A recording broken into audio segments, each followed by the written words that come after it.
પંચમહાલ જિલ્લા કોંગ્રેસ સમિતિએ ગોધરા કલેક્ટર કચેરી ખાતે રાજ્યપાલને સંબોધીને આવેદનપત્ર આપ્યું હતું। ગુજરાતમાં દારૂ અને ડ્રગ્સના વધતા ગેરકાયદેસર વેપાર સામે કડક કાર્યવાહી કરવાની કોંગ્રેસે માંગ કરી છે।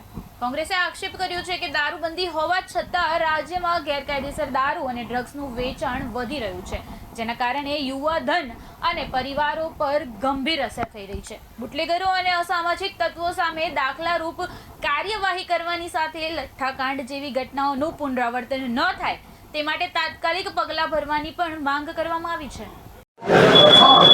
મહાત્મા ગાંધીના ગુજરાતમાં દારૂબંધી હોવા છતાં જે રીતના બેફામપણે ઠેર ઠેર દારૂ વેચાય છે અને આ દારૂ પીવાના કારણે આવા લઠ્ઠા જેવા ઝેરી દારૂ પીવાના કારણે જે રાજ્યમાં મૃત્યુનો આંક અવારનવાર વધે છે। પાછલા 10 વર્ષમાં જે મૃત્યુ યુવાનોના થયા અને લઠ્ઠાકાંડના લીધે જે લોકો મરી ગયા એ ખૂબ જ ચિંતા અને દુઃખદનો વિષય છે। ત્યારે સમગ્ર આ મુદ્દો અને પ્રશ્ન એ ગંભીર છે।